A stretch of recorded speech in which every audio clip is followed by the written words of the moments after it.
Welcome to Real Talk for Real Teachers. I'm Dr. Becky Bailey, the creator of Conscious Discipline, an expert in education, child development, and a lifelong teacher and learner. For those listening who are not aware of Conscious Discipline, it is a comprehensive self-regulation program that integrates social-emotional learning, climate, and discipline. In general, it provides adults and children with the skills to be disciplined enough to set and achieve goals, conscious enough to know you're off track, and connected enough so you're willing to persevere. So what are real teachers? Real teachers have lives both inside and outside the classroom. Real teachers are real people who may suffer from childhood trauma, anxiety issues, or depression themselves. Real teachers may have trouble asking for help, just like some children in their classrooms. And yet, real teachers show up day after day in the workplace to give their heart and soul to others. Real Talk for Real Teachers is a growing community of loving professionals who seek to love themselves as much as they love others. So today we're talking about anxiety, and that can just create anxiousness just hearing the word anxiety, because this is an important topic since anxiety disorders are the most common mental illness in the United States, affecting 40 million adults. That's 40 million people over the age of 18. That is 18% of the total population has some form of an anxiety disorder. And a lot of people believe that number is low, and the number really is truly up around 30%. Anxiety is so common, research shows that 1 in 4 adults will have an anxiety disorder at some point in their lifetime. So what are these anxiety disorders? Well, they're a group of mental disorders characterized by significant feelings of anxiety and fear. Now, there's a difference between anxiety and fear. Fear is about something that's happening right now. There is a lion after you. A car did swerve in front of you. Anxiety is worry about future events. It is persistent, excessive, and unrealistic worry about everyday things that could happen. These feelings are so overwhelming, they often cause physical symptoms such as fast heart rate, shakiness, nausea, shortness of breath, sleep problems, creating panic attacks, and cold, sweaty, numb, tingling hands and feet, and finally, dry mouth. I guess that's because you're gasping for air. So the numbers of people with anxiety, adults, is unbelievable. Now let's look at teenagers. 25% of all teens have an anxiety disorder, 30% of teenage girls. And now let's go a little younger. What about our youngest kids?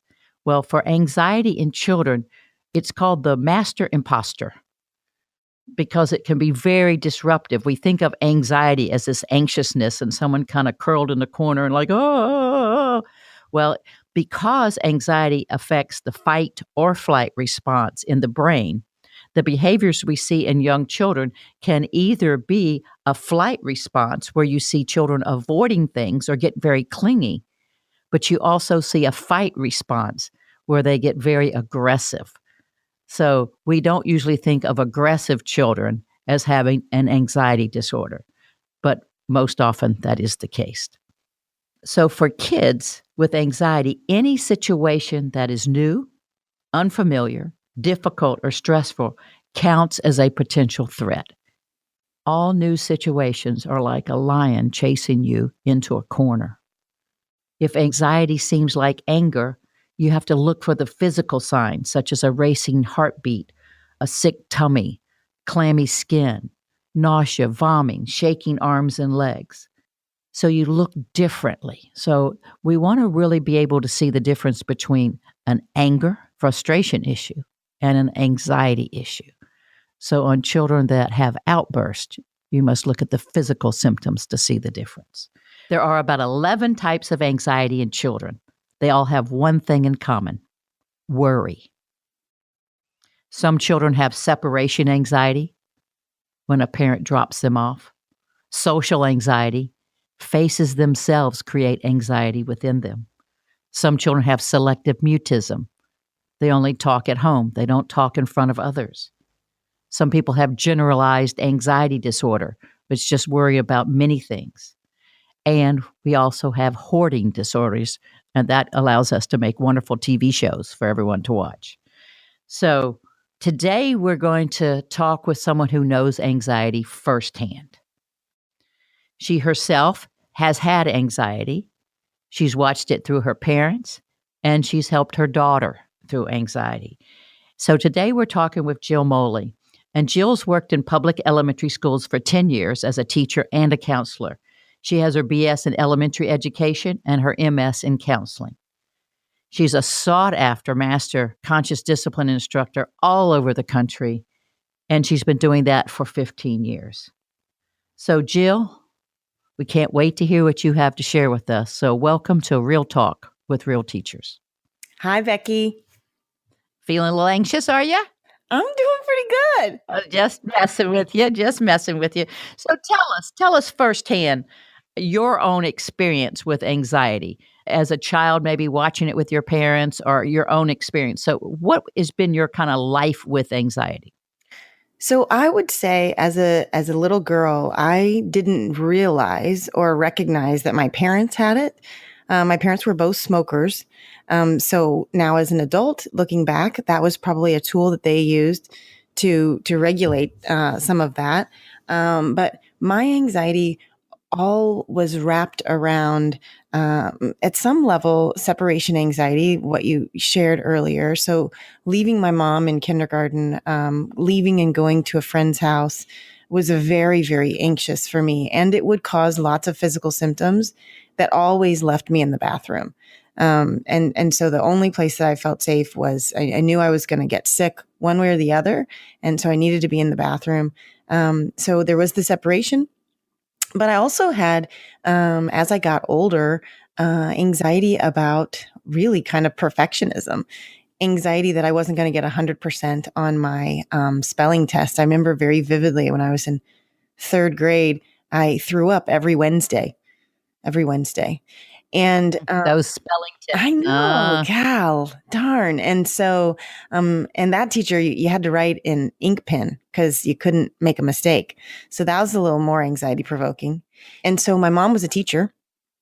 And by the third or fourth week, she was like, I can't keep taking off school and getting a substitute. You're sick every Wednesday. But she didn't figure it out at first that it was always on Wednesday. It was just kind of irritating. And so her kind of go-to thing for me was, do I need to call the doctor? So, and I did not like to go to the doctor at all. I could see how that created anxiety about the doctor for the rest of your life. Exactly. Oh, you can't even imagine. At 46, I got lots of stuff around the doctor's office. So, and that certainly wasn't her intention. She is a very gentle, quiet spoken, gal. So fear, she didn't even realize, with that statement, that she was invoking all of that fear inside of me. She just was paralyzed and had no idea how to help me. She just really didn't know what to do. You bet. Okay. So now, and there is, for those listening, a little genetic piece of anxiety. It is passed on through a family. But again, it's all genes are turned on by experience. So if your mother or your father had anxiety, you are predisposed to have anxiety yourself. But again, it's that environment which you live in would actually turn that gene on. So you were predisposed to have this. And since it was unresolved, your mother got it from hers, et cetera, it was unresolved within her, then it's easy to then see how it would be passed on to you. So now, what about your daughter? Did you see your daughter, and did she have this characteristic also? Well, no, not at birth. She was much more of a difficult temperament at birth. And so, I kind of thought I was in the clear, honestly, like, whew, okay. That was one success, because that certainly was one thing I didn't want to pass down, was that anxiousness. And it wasn't really until she was about 4, which is, of course, ironically, when I remember having it myself, no projection, I'm sure there. And so it started off at nighttime for her. So it showed its head a little bit differently. So in the beginning, I didn't recognize it. And I remember real clear calling you. Meg's now 17, turning 18 soon. And she was, I don't know, maybe 3 at the time. And I remember calling you and saying, I can't get her to go to bed. I'm doing all the rituals. I'm doing all the stuff. And she just won't stay in her bed. And, the best advice that you gave me, because of course I was going back to my old story and like buying a new bear and making the room darker and no drinks after 5 and doing crazy stuff like that. And you said to me, so what are you thinking about when you're putting her to bed? And that was a big aha for me. It was the first aha. I don't think I got it all the way at that point, but I could at that point then come downstairs and say to my husband, she's going to be up in about 5 seconds. And it gave me the freedom to not be mad at her anymore, because I realized that I wasn't present with her. And I had just left my permanent job and in a school system where I got a salary every month, and I became an independent contractor. And so I was anxious about, was I going to really be able to hold up my end of what I told my husband we were going to do? And so I did a lot of my work at nighttime. And so when I was putting her to bed, I was kind of going through the laundry list in my head of all the things that I needed to do. And she was picking up on my anxiousness, of course. And so when she started coming downstairs, I stopped being angry and feeling like a failure myself. And that was kind of a turning point for me, when instead of feeling angry that I couldn't do it with her, having an awareness that I just wanted her to feel better, and I didn't want her to experience it in the same way that I had. And I knew that my husband, he's like got no clacker. Becky talks about your clacker, your internal arousal state, and his clacker clacks about once every 2 hours. And so he's very, very, very calm. And so he could walk back upstairs and, give her a little kiss and do a little ritual with her, and she would just, go right to sleep. So I thought it was, fixed. Whew. All right. So the worry in your head didn't help her go to sleep, is what you're saying. Absolutely. Okay, so let's just back up a minute here, because you said you thought you'd got off the hook because she was born with a difficult temperament. So you're thinking she's going the other way. She's going to be a little fussy and a little angry, a little, on that side. And again, I want the listeners to remember that anxiety is a master imposter in children. So what looks like one set of difficulties could have their root in anxiety. So peekaboo, anxiety found you. Mm-hmm. Okay, so now go ahead. So now she's around 4, Mm-hmm. and you have this realization. So what happened next? I mean, how did you start helping your daughter and helping yourself? Once you conscious awareness, now you're on a different track, right? Right. So, not 100% actually yet. Because I thought, because she was 3 and she started going to sleep, that we fixed it. Like, because she was a good sleeper then. And so I thought, okay. While I thought that was going to be a series of long time, it seemed like it went away. And that was kind of the sneaky part, was that it would kind of ebb and flow.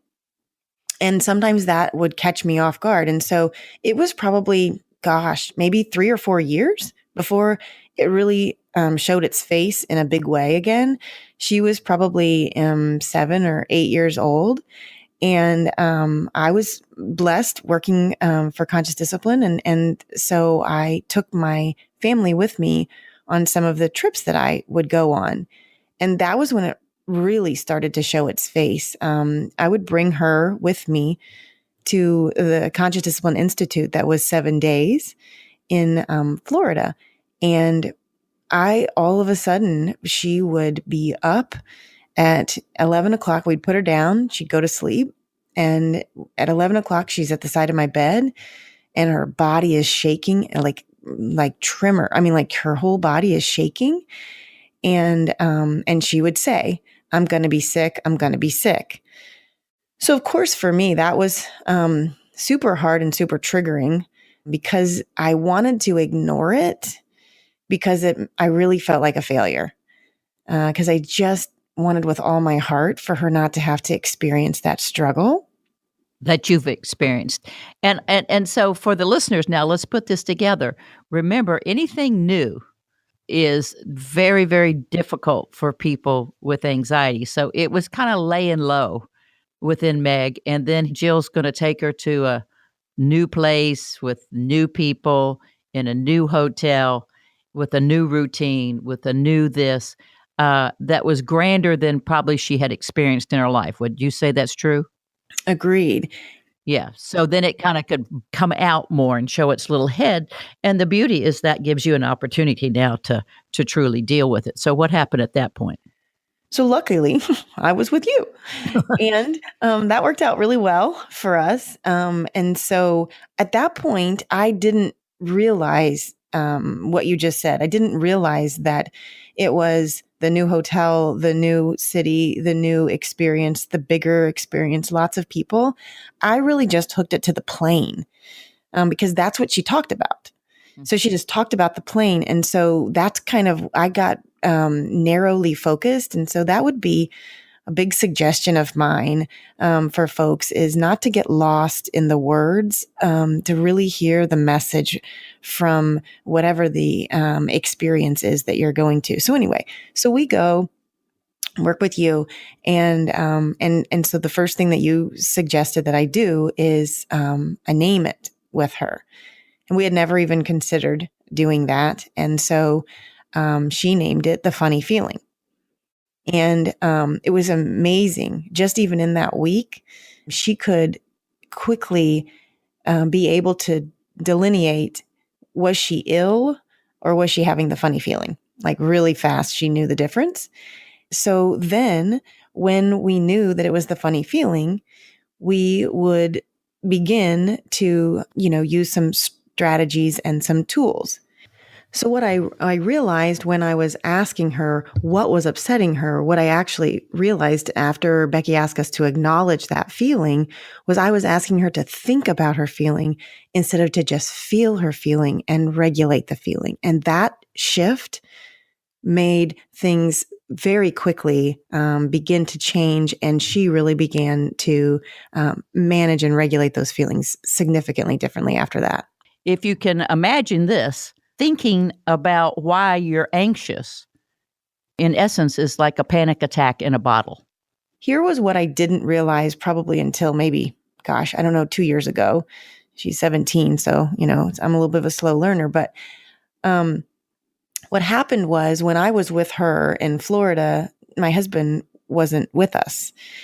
And so we would be at a restaurant and the funny feeling would come at the restaurant and I would end up sitting in the bathroom with her in the restaurant. And it didn't always seem like I was able to de-escalate her. Like sometimes it felt like we just needed to leave the place in order for the anxiousness to go away. Now what I understand is I was so triggered and I became angry in my anxiousness that she was looking strange to people or that, whatever story I had made up in my head. So I would find myself becoming angry, like, okay, breathe and just get over it. And so I really wasn't able to be her person. Yeah. And again, as you're listening to this, you can see how they're called anxiety is the master imposter. So your anxiety in this moment manifest and looked like anger, but its Absolutely. source was anxiety.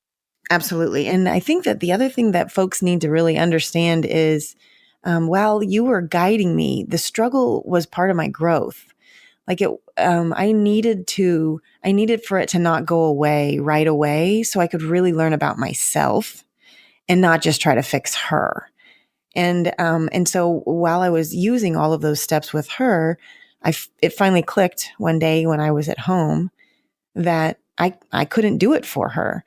And so what we did from that point forward was when the funny feeling would come, we would both know we need dad. And so he would download us both. So she would sit on his lap and I would sit next to him, real close, touching his arm and his leg. And he didn't really have to like do any big fancy thing. He just was this energy of stability and this source of amazing calm. And it was like we could catch his calm. Yeah. And you both allowed him to be your person. Yes. Which is an amazing thing that sometimes is hard for a mother to say, in this specific situation, I am not your best person. And that's hard for a mother to say because mothers are supposed to be everything and all things. So to say, I can't do this, but, I know who can. And so that took a lot of courage. That was big. That you're right. That was a humongous part of it. And so then it was again a slow learning experience for me. But then I truly got and taught the safe place at such a deeper level, because what I really realized then, when she and I were together and the funny feeling would come, I would channel him. And for those who aren't familiar with conscious discipline, the safe place is a place in the home or in the room that is a self-regulation learning center. It's a place you go to practice your skills of regulating emotions. And it has certain steps within it to help you actually regulate your feelings and be conscious of your thoughts and solve your problems.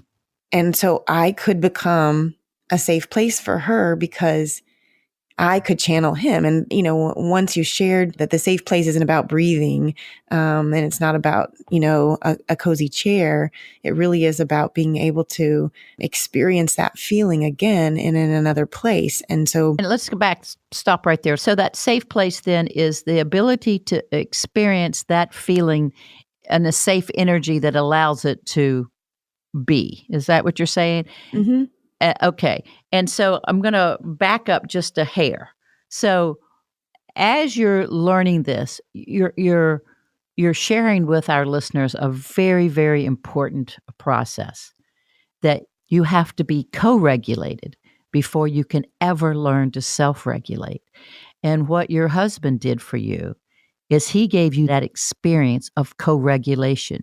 You sat in his presence, in his energy that felt secure to you, in his calmness. And for the first time, you felt that he co-regulated you. And once you were co-regulated, you called it channel him, you were able then to co-regulate with your daughter. And everyone needs to know this because a lot of kids show up into our classrooms and into our lives, and they've never felt co-regulation in their life.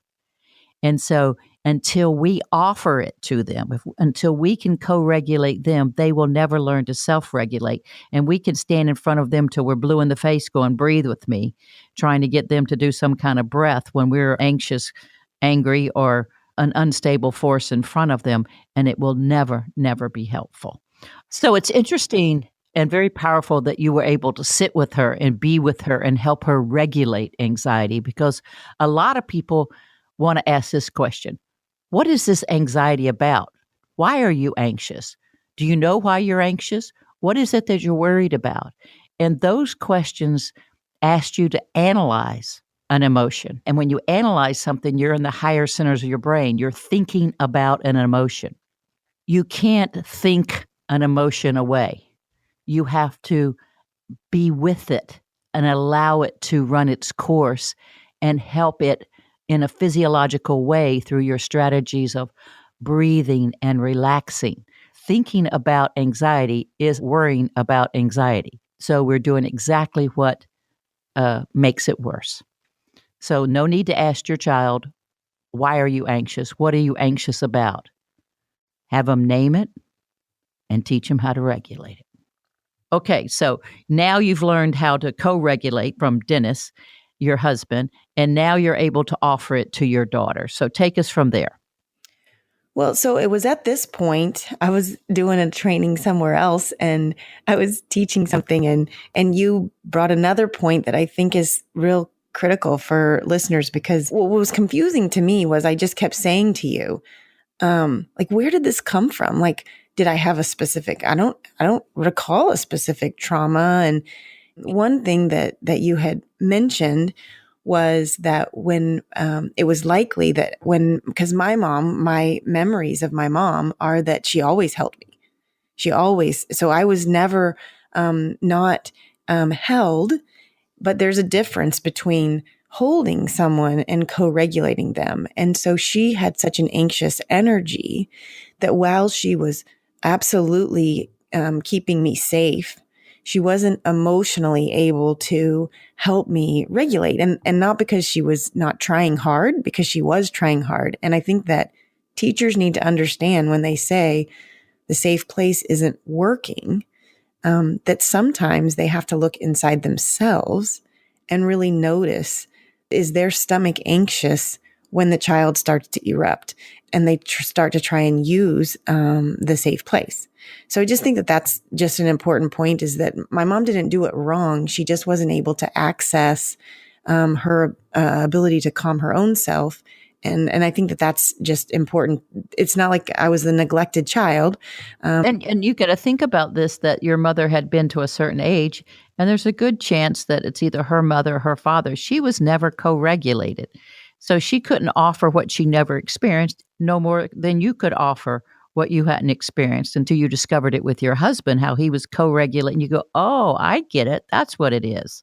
So, this isn't about being bad or good or doing something wrong. This is about being of service to others and being conscious of what happened and being able to ask for help and get help as you asked for your husband's help.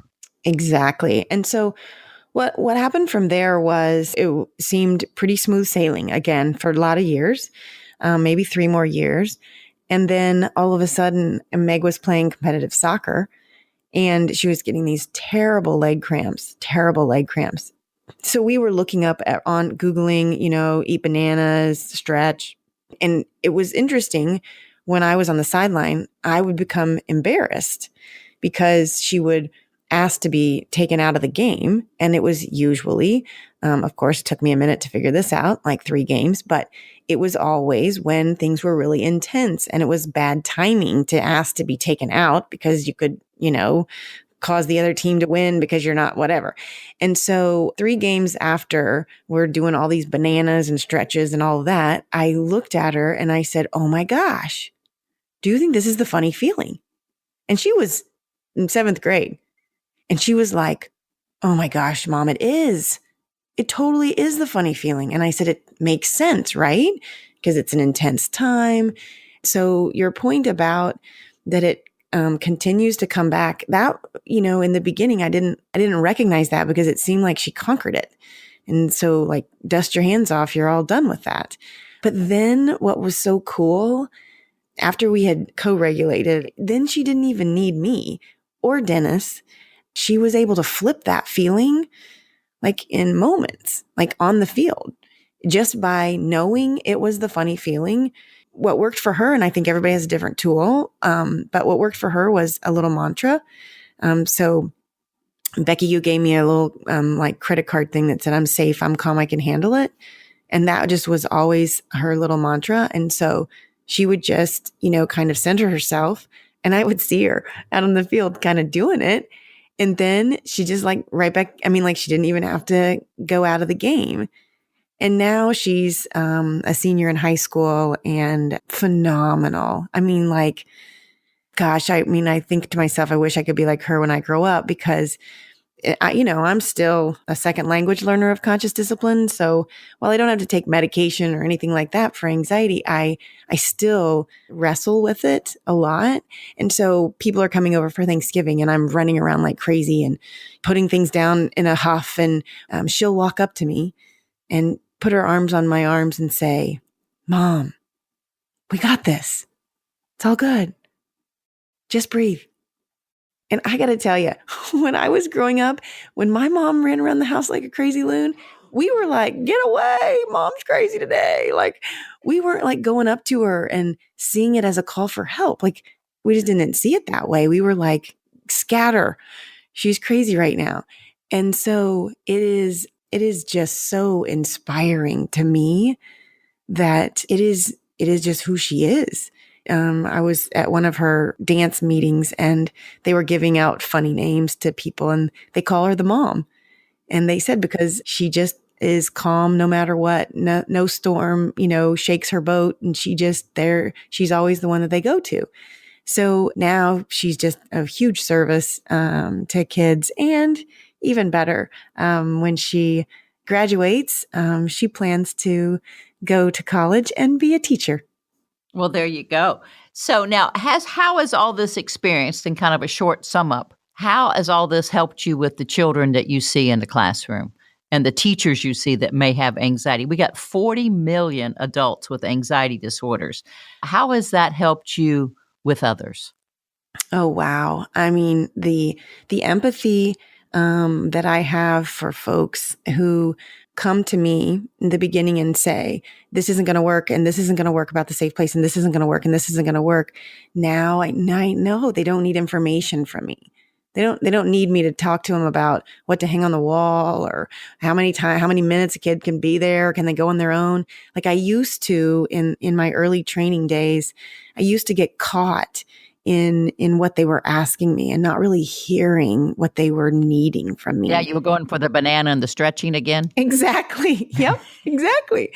And now I'm able to, really hear the teacher and or the principal or the parent or whomever and just offer understanding. And in that moment, every single time they answer their own question.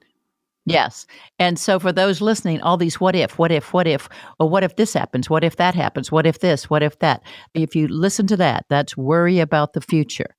And if it becomes excessive, it's constant, it's always there, then that is called anxiety. And we hear that a lot, certainly in workshops and stuff. What about this? What about this? What if this? What if that? And you can hear that anxiety. So that's important for others to know about it. Now, you had a major pride moment with your daughter now that she's going to go to be, she's first of all, she's going to be a teacher so she can help others, but she had to write an essay. Mm-hmm. And you shared that with me, and I thought that was one of the most beautiful things I have ever heard. And I was wondering if you're willing to read that or share that with our listeners, and then we'll close this out. Oh, Becky, I would absolutely love to share Meg's notes. And even better, Maggie is sitting right here next to me. So I'm going to have her read that letter to you guys. Hi guys, I'm Meg Molli, and I did write this letter. I wrote it for a college scholarship that I'm applying for, so here it is. As a child, I struggled with anxiety. Many nights I would sleep in the bathroom worried about what was happening the next day. My mother, a national behavioral consultant, spent years as I was growing up, helping me learn from my anxiety. Every time I would freak out because we were flying somewhere or it was the first day of school, my mother would sit with me in the bathroom all night, coaching me to conquer my anxiety and not let it have a hold on my life. Lucky for me, all those nights spent in the bathroom paid off, and now I am able to perform in front of hundreds of people and fly all over to experience so many wonderful things. Now I am able to be strong for my friends who are struggling or are nervous about an upcoming event. I have become a mom to my friends. They know that I will be there for them to talk to, or just to sit and think. I believe that there are lots of other children like me, ones who struggle every day with simple things because of what the voice inside their head is saying. I hope that those children have a person to help them learn how to cope with their anxiety. Unfortunately, I do not think that there are enough adults who take the time to actually sit down and help a child, or if they do sit down with that child, most do not have the skills to give them the best possible chance to conquer their anxiety.